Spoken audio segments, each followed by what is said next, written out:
नमस्कार दोस्तों, स्वागत है आप सभी का एक बार फिर से आपके अपने YouTube चैनल आर के शाह का यूनिक स्टडी में। तो दोस्तों शुरू करते हैं आज की क्लास। और ये जो आज की क्लास है ये मैथ्स पेडागोजी की है और ये मैथ्स पेडागोजी की दूसरी क्लास है। देखिए स्टूडेंट, ये जो चैनल है हमारा YouTube चैनल जिसका नाम है आर के शाह का यूनिक स्टडी, इस पर सीटेट एग्जाम की कंप्लीट तैयारी कराई जा रही है। यदि आप चैनल पर नए हैं तो चैनल को सब्सक्राइब जरूर करें और वीडियो अच्छी लगे तो लाइक करें, कमेंट के दोस्तों में शेयर करें। चलिए शुरू करते हैं आज की क्लास। तो देखिए जो क्वेश्चन है इसमें जो है मैथ के क्वेश्चन भी हैं और मैथ पेडागोजी के भी हैं, लेकिन हम जो आज की क्लास में केवल इसमें से जो भी मैथ के पेडागोजी के क्वेश्चन हैं उन्हीं को करने वाले हैं। तो देखिए इसमें जो क्वेश्चन है 100 से स्टार्टिंग है और जो बीच बीच में मैथ के हम छोड़ देंगे। देखिए कह रहा है इसमें कि वह विधि जिसमें उदाहरणों द्वारा नए नियमों की स्थापना की जाती है उसे कहते हैं। पहला ऑप्शन है आगमन विधि, सेकंड है विश्लेषण विधि, थर्ड ऑप्शन है संश्लेषण विधि और फोर्थ ऑप्शन है निगमन विधि। तो सही आंसर यहाँ पर हो जाएगा पहला ऑप्शन आगमन विधि। तो जो उदाहरणों द्वारा उदाहरण के द्वारा नियम की स्थापना की जाती है उसे कहते हैं आगमन विधि। वहीं यदि क्वेश्चन आ जाता है कि पहले जिसमें नियम दिए जाते हैं और नियम से उदाहरण की ओर जाया जाता है तो वह विधि कौन सी है, तो वह विधि होती है निगमन विधि। तो याद रखेंगे, ठीक। यदि उदाहरणों से नियम की ओर है तो होगी आगमन विधि और यदि नियम से उदाहरण की ओर है तो होगी निगमन विधि। और ये जो आगमन विधि होती है जो छोटी कक्षाएं होती हैं कक्षा 5 तक की, उनके लिए बहुत ही बेस्ट विधि होती है आगमन विधि। चलिए चलते हैं क्वेश्चन नंबर नेक्स्ट की तरफ। क्वेश्चन नंबर 101 में कह रहा है कि गणित शिक्षण में सबसे अधिक महत्वपूर्ण स्थान किससे प्राप्त होता है। पहला ऑप्शन है लिखित कार्य में संशोधन से, सेकंड ऑप्शन है कि अधिकाधिक होमवर्क से, थर्ड है लेख बोर्ड पर गणित शिक्षण से और फोर्थ ऑप्शन है ग्रुप अभ्यास से।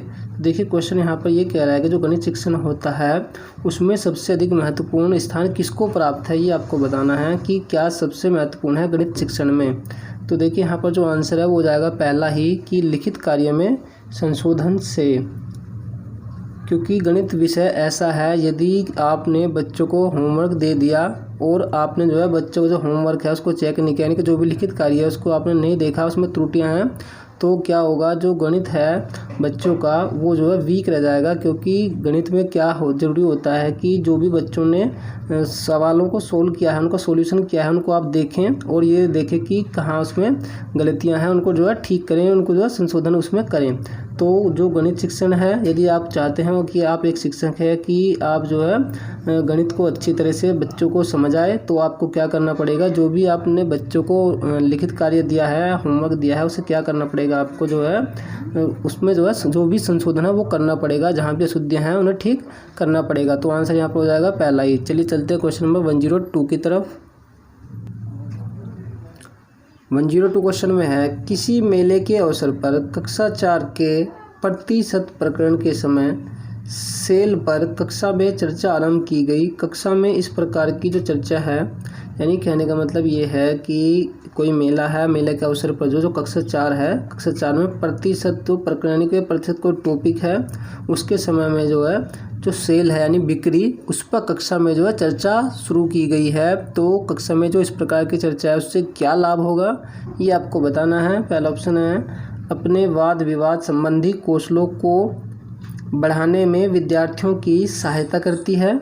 सेकंड है कि कक्षा में गर्मा गर्मी वाली बहस आरंभ करती है और कक्षा के माहौल को खराब करती है। थर्ड ऑप्शन है एक दूसरे के विचारों को सुनने में विद्यार्थियों की सहायता करती है और अपना तर्क प्रस्तुत करने के लिए उन्हें प्रोत्साहित करती है।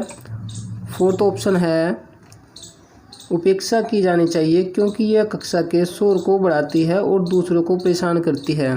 तो देखिए सही आंसर इसमें कौन सा होगा, सही आंसर होगा थर्ड ऑप्शन कि जो प्रतिशत प्रकरण है यदि कोई शिक्षक उसको पढ़ा रहा है प्रतिशत प्रकरण को और उसके समय में वो सेल जो है यानी कि बिक्री उस पर यदि कक्षा में चर्चा करवाता है बच्चों से, तो उसका उद्देश्य ये है, उसका लाभ ये होता है कि इसमें होता क्या है कि जो विद्यार्थी होते हैं ना, यानी कि वो एक दूसरे के विचारों को सुनने में क्या करती है, ये विद्यार्थियों की सहायता करती है और अपना तर्क प्रस्तुत करने के लिए उन्हें प्रोत्साहित करती है कि जो बच्चे हैं उनका जो तर्क है बिक्री के संबंध में वो क्या है उसको प्रस्तुत करने में जो है प्रोत्साहित करती है और साथ ही जो विद्यार्थी हैं उनके विचारों को सुनने में भी जो है क्या करती है, उसमें भी सहायता करती है। तो आंसर इसलिए यहाँ पर कौन सा होगा, वो थर्ड ऑप्शन हो जाएगा। चलिए चलते क्वेश्चन नंबर 103 की तरफ। 103 क्वेश्चन में कह रहा है कि उच्च कर्मीय चिंतन कौशल पर आधारित प्रश्न डैश की मांग करते हैं। तो देखिए क्वेश्चन में की जा रही है बात किसकी, उच्च कर्मीय चिंतन कौशल की, ठीक है। तो इस पर जो आधारित प्रश्न है वो किसकी डिमांड करते हैं, ये आपको बताना है। तो पहला ऑप्शन है संकेतों और चित्रों के ज्ञान का, सेकंड ऑप्शन है कुछ सीमा तक संज्ञानात्मक प्रयास एवं ज्ञान का, थर्ड है तथ्यों नियमों सूत्रों का ज्ञान, और फोर्थ है कि एल्गोरिथम के ज्ञान का। तो देखिए जो सही आंसर है यहाँ पर वो होगा सेकंड ऑप्शन, कुछ सीमा तक संज्ञानात्मक प्रयास एवं ज्ञान का। क्योंकि यहाँ पर बात किसकी की जा रही है, उच्च कर्मीय चिंतन कौशल की बात की जा रही है कि जो प्रश्न है वो किस पर आधारित है, उच्च कर्मीय चिंतन कौशल पर। तो उसके लिए आवश्यक है कि जो कुछ सीमा तक जो है संज्ञानात्मक प्रयास यानी कि बुद्धि का प्रयास और ज्ञान ये होना आवश्यक है, तभी जो है जो उच्च कर्मीय चिंतन कौशल पर आधारित प्रश्न है उनको सोल्व किया जा सकता है। तो आंसर यहाँ पर होगा सेकेंड ऑप्शन। चलिए चलते क्वेश्चन नंबर नेक्स्ट की तरफ। तो नेक्स्ट क्वेश्चन है 104। इसमें है कि यह वास्तविक है कि गणित को बहुत से छात्र कठिन समझते हैं, अतः स्कूल और शिक्षक द्वारा ठोस कदम उठाए जाने चाहिए जिससे छात्रों में गणित का स्तर बढ़ाया जा सके। उपरोक्त दृष्टिकोण है, तो ये जो दृष्टिकोण है ये किसका है, आपको बताना है। पहला ऑप्शन है माध्यमिक शिक्षा बोर्ड का, सेकंड है कि मुदालियर आयोग का, थर्ड ऑप्शन है शिक्षा नीति 1986 का, और लास्ट ऑप्शन है राधा कृष्णन का।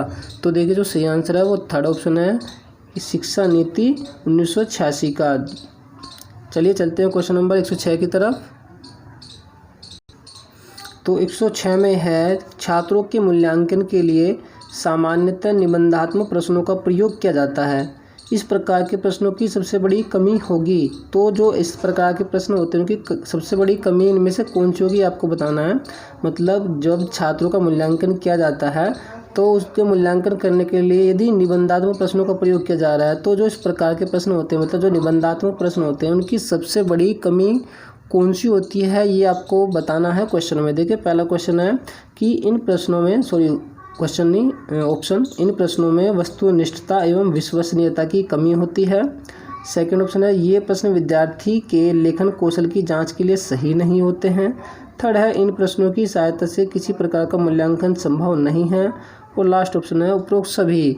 तो सही आंसर यहाँ पर होगा पहला ऑप्शन कि जो ये प्रश्न होते हैं निबंधात्मक प्रश्न, इनमें जो वस्तुनिष्ठता एवं विश्वसनीयता की कमी होती है वो कैसे होती है, देखिए मैं आपको बताता हूँ। सपोज कीजिए कोई निबंधात्मक जो प्रश्न है वो होता है, मान लीजिए 10 नंबर का है और शिक्षक ने उसको जो है चेक किया, मान लीजिए 4 शिक्षक से जो है उसकी कॉपी को चेक करवाया उस क्वेश्चन को, तो किसी ने उस पर जो है 5 नंबर दिए, किसी ने जो है 6 अंक दिए, किसी ने 8, किसी ने 10 में से 10 दे दिए। तो कहने का मतलब ये इस प्रकार के जो क्वेश्चन होते हैं जो निबंधात्मक होते हैं इन पर जो है ना विश्वास नहीं किया जा सकता, क्योंकि जब भी कोई भी शिक्षक जो है जांचेगा हर बार कोई उसको जो क्या करेगा डिफरेंट नंबर देता है। और यदि हम बात करें वस्तुनिष्ठ प्रश्न जो होते हैं मतलब जिनका जो है एक जो भी उत्तर होता है निश्चित वो सही होता है, तो उसमें क्या होता है यदि उसका जो उत्तर ठीक है तो यदि 1 अंक का है तो 1 ही अंक दिया जाएगा, 2 अंक का है तो 2 ही अंक दिए जाएंगे। चाहे आप उन्हें जो है 100 शिक्षकों से 1000 शिक्षकों से कॉपी आप उनकी चेक करा लीजिए, जितने नंबर के वो क्वेश्चन हैं उतना ही अंक उसमें प्रदान किए जाएंगे। जैसे यदि आप सीटेट एग्जाम देंगे और 1 अंक का उसमें क्वेश्चन होता है पूरा 1 अंक का, यदि आप एक क्वेश्चन सही करते हैं तो आपको 1 अंक दिया जाता है, यदि गलत करते हैं तो आपको जो कोई अंक नहीं दिया जाता। तो जो वस्तुनिष्ठ प्रश्न होते हैं इन पर जो विश्वसनीयता होती है, लेकिन जो निबंधात्मक प्रश्न होते हैं इनमें वस्तुनिष्ठता और जो है विश्वसनीयता की कमी होती है, ये विश्वसनीय नहीं होते। कहने का मतलब है सीधा सीधा है, ठीक। तो यहाँ पर आंसर होगा पहला ऑप्शन कि इन प्रश्नों में वस्तुनिष्ठता और विश्वसनीयता की कमी होती है। चलिए चलते क्वेश्चन नंबर 107 की तरफ। 7 तो मैथ का है, चलिए 8 की तरफ चलते हैं। क्वेश्चन नंबर 108 में कह रहा है कि भिन्न के संबंध में निम्न में से कौन सा कथन सत्य नहीं है। तो जो भिन्न है, भिन्न के संबंध में इनमें से कौन सा कथन सत्य नहीं है ये आपको बताना है। पहला ऑप्शन है कि यदि किसी भिन्न के अंश व हर को समान संख्या से गुणा कर दिया जाए तो उस भिन्न का मान नहीं बदलता है। देखिए जो पहला कथन है वो तो बिल्कुल सत्य है कि यदि किसी भिन्न के अंश व हर को समान संख्या से गुणा कर दें तो उस भिन्न का मान नहीं बदलता। देखिए सपोज कीजिए मान लीजिए कोई भिन्न है 1/2 और यदि इसको जो है हम किसी भी समान संख्या से गुना कर दीजिए, मान लीजिए हमने 2 से ही गुना कर दिया, ठीक है, इस संख्या को, तो कितना हो गया, ये हो गया 2 एकम 2 और 2 दूनी 4, तो यार 2/4। जब हम इस 4 से 2 को जो है डिवाइड करते हैं, भाग करते हैं, तो कितना आएगा, 4 से भाग किया तो 4 पंजे 20, तो 0.5, ठीक है, कितना आएगा 0.5। उसी प्रकार से यदि हम 1/2 में यानी कि 2 से 1 को भाग करते हैं, क्योंकि जो हमारी संख्या मानी थी हमने 1/2, यदि हम 2 से 1 को भाग करें तो कितना आएगा, तो भी 0.5। तो आप जो है देख रहे होंगे कि यदि आप जो है इन भिन्नों में जो है समान संख्या से यदि गुना करते हैं तो भी इन भिन्न का मान नहीं बदलता। तो पहला कथन क्या है, यहाँ पर सत्य है, ठीक है, उसने पूछा कि सत्य नहीं है, जो सत्य नहीं है वो बताना है। सेकंड ऑप्शन देखते हैं, कह रहा है कि यदि किसी भिन्न का अंश शून्य है तो उस भिन्न का मान भी शून्य हो जाता है। तो देखिए सेकंड ऑप्शन भी यहाँ पर सही हो जाता है कि यदि कोई भिन्न है, उसका अंश क्या है, शून्य है, तो उसका जो मान है वो भी क्या होगा, शून्य। सपोज कीजिए कोई भिन्न है जिसका आंसर है 0 और हर है मान लीजिए 5, यदि आप 5 से जो है 0 को भाग देते हैं तो आंसर क्या आएगा, 0 ही आएगा। तो इसलिए सेकंड ऑप्शन भी यहाँ पर ठीक हो जाता है कि यदि कोई भिन्न का अंश जो है शून्य हो तो उस भिन्न का मान भी शून्य यानी 0 ही हो जाता है। देखिए थर्ड ऑप्शन में देखते हैं, थर्ड में कह रहा है कि भिन्न एक अपरिमेय संख्या होती है। तो यहाँ पर जो गलत है वो यही ऑप्शन हो जाएगा कि भिन्न एक अपरिमेय संख्या होती है। उसने क्या पूछा कि सत्य नहीं है, तो यही जो है सत्य नहीं है, क्योंकि जो भिन्न होती है वो एक परिमेय संख्या होती है। जिन्हें अंश और हर के रूप में व्यक्त किया जा सकता है उन्हें कहते हैं परिमेय संख्या, और जिन्हें अंश और हर के रूप में व्यक्त नहीं किया जा सकता उसे अपरिमेय संख्या कहते हैं। जैसे सपोज कीजिए 5 एक क्या ऐसी संख्या होगी, मान लीजिए 5 है जो आपकी, ये कैसी संख्या होगी, तो जो 5 है ये एक जो है परिमेय संख्या होगी। 5 भी क्यों, क्योंकि इसके बटे में जो है 1 माना जा सकता है, ठीक है। लेकिन यदि हम बात करें √2 की, तो जो मतलब रूट में होंगी, इसके बटे में आप जो है 1 नहीं मान सकते हैं, ठीक है। तो इसकी जो संख्या है, मतलब ये संख्या कैसी होगी, ये अपरिमेय संख्या होगी। मतलब जो रूट के अंदर होती हैं, वर्गमूल के अंदर, वो जो है अपरिमेय संख्याएं होती हैं। कहने का मतलब ये सीधे से कि जो संख्याएं जो है अंश और हर के रूप में होती है वो परिमेय संख्या होती हैं, और जो अंश मतलब जो अंश और हर के रूप में व्यक्त नहीं की जा सकती उन्हें हम कहते हैं अपरिमेय संख्या, ठीक है। तो भिन्न के संबंधों में यही कथन जो है क्या है इसमें असत्य है कि भिन्न जो है एक अपरिमेय संख्या होती है, अपरिमेय संख्या नहीं होती। कैसी होती है, परिमेय संख्या होती है। और फोर्थ में कह रहा है कि जब किसी भिन्न के अंश हर में कोई उभयनिष्ठ यानी कॉमन गुणनखंड नहीं होता तो भिन्न अपने न्यूनतम पदों में होती है। बिल्कुल ठीक है। मान लीजिए सपोज कीजिए इसमें है 1/3, ठीक है, ये क्या है, न्यूनतम पद है, सबसे छोटा, ठीक। कैसे होगा, क्योंकि इसमें जो है कोई भी उभयनिष्ठ नहीं होगा, 1/3 में कोई भी कॉमन नहीं है। तो ये ऑप्शन भी बिल्कुल ठीक हो जाता है फोर्थ ऑप्शन कि जब कोई भिन्न के अंश हर में कोई उभयनिष्ठ नहीं है। तो इसमें भी देख रहे होंगे आप, कोई उभयनिष्ठ कॉमन नहीं है, ना ही हर में कोई उभयनिष्ठ कॉमन है। तो जो है भिन्न कैसी होती है, अपने न्यूनतम पदों में, यानी कि अपने छोटे से छोटे या कम से कम पदों में होती है। तो ये क्या है, सबसे छोटा इसका पद होगा 1/3, इससे छोटी ये भिन्न नहीं हो सकती है क्योंकि इसमें कोई कॉमन नहीं है। तो फोर्थ ऑप्शन भी ठीक है। उसने पूछा कि असत्य नहीं है, तो कौन सा सत्य नहीं है, थर्ड ऑप्शन की भिन्न एक अपरिमेय संख्या होती है। तो अब आप जो है कोई भी भिन्न से यदि क्वेश्चन आता है आप जो है 100% उसको सोल्व करके आएंगे, ये मेरी गारंटी है, ठीक है। देखिए हमारे इस यूट्यूब चैनल पर आपका जो है कंसेप्ट क्लियर कराने का पूरा प्रयास कराया जाता है। चाहे क्वेश्चन थोड़े बड़े सोल्व कराऊँ मैं, लेकिन जो क्वेश्चन आपके कराता हूँ बिल्कुल कंसेप्ट क्लियर कराने की पूरी कोशिश करता हूँ, ठीक है। चलिए चलते हैं क्वेश्चन नंबर 110 की तरफ, क्योंकि 109 तो मैथ का क्वेश्चन है, 110 में मैथ पेडागोजी का है।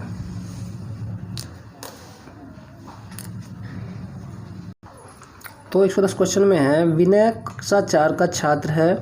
कक्षा में गणित पढ़ाते समय अध्यापक ने निम्न संख्या श्याम पट पर लिख दी, 69, 72, 79, 87, 61 तथा 39। तो अध्यापक ने छात्र विनय से पूछा कि कौन सी संख्या इनमें से अभाज्य है। तो विनय ने उत्तर दिया 72 और 39 अभाज्य संख्या है। तो इससे स्पष्ट होता है कि, तो इससे क्या स्पष्ट होता है ये बताना है कि जो अध्यापक है, अध्यापक ने क्या किया था, अध्यापक ने जो है ये संख्याएं बोर्ड पर लिखी थी 69, 72, 79, 87, 61 तथा 39। और अध्यापक ने छात्र से पूछा था जो मतलब अभाज्य संख्याएं हैं वो बताइए कौन कौन सी हैं। तो विनय ने बताया कि जो 72 है और 39 है ये अभाज्य संख्याएं हैं। तो इससे क्या पता चलता है ये आपको बताना है। पहला ऑप्शन है विनय को पढ़ना नहीं आता है। देखिए ये पहला ऑप्शन तो होगा नहीं कि उसे पढ़ना नहीं आता, क्योंकि उसने 72 और 39 जो लिखा है वो पढ़कर ही लिखा है। सेकंड ऑप्शन है उसे सम विषम तथा अभाज्य संख्याओं का ज्ञान नहीं है। थर्ड ऑप्शन है वह समझता है कि जो संख्या विभाजित हो जाती है वह अभाज्य है। और फोर्थ ऑप्शन है ये सभी। देखिए मैक्सिमम जो स्टूडेंट हैं यहाँ पर जो आंसर सोच रहे होंगे, थर्ड ऑप्शन सोच रहे होंगे कि वह समझता है कि जो संख्या विभाजित हो जाती है वह अभाज्य है। तो देखिए ये ऑप्शन नहीं होगा। क्यों नहीं होगा ये वाला ऑप्शन? क्योंकि उसने लिखा है यहाँ पर 72 और 39, और ये दोनों के दोनों कैसी संख्याएं हैं? ये दोनों की दोनों संख्याएं जो है भाज्य हैं। ठीक है, भाज्य का मतलब होता है जो संख्या किसी जो है अपनी संख्या को छोड़कर किसी दूसरी संख्या से जो मतलब विभाजित हो जाती है उसे कहते हैं भाज्य संख्या। ठीक है, तो उसने 72 और 39 लिखा है। ठीक है, तो वह समझता है कि जो संख्या विभाजित हो जाती है वह अभाज्य है। ऐसा नहीं है, क्योंकि यदि वो इन दोनों संख्याओं को लिखता तो जो इसके साथ में देखिए एक जो है कौन सी संख्या भी वो लिखता 69 भी लिखता, क्योंकि 23 दूनी 46, 23 69 होता है, 23 से भी डिवाइड हो जाता है, या 3 से आप कह सकते हैं कि डिवाइड हो जाता है। यदि वो ऐसा समझता है कि जो संख्याएं विभाजित हो जाती हैं, ठीक है, वो अभाज्य हैं, तो 69 भी इसके साथ में लिखता है। लेकिन उसने 69 नहीं लिखा है तो ये ऑप्शन इसलिए नहीं होगा। ठीक है, यदि वो 69 भी लिखता तब ये ऑप्शन होता, लेकिन उसने 69 नहीं लिखा है तो ये ऑप्शन नहीं होगा। ठीक, यदि हम बात करें सेकंड ऑप्शन की, उसे सम, विषम तथा अभाज्य संख्याओं का ज्ञान नहीं है, तो बिल्कुल यही ठीक होगा।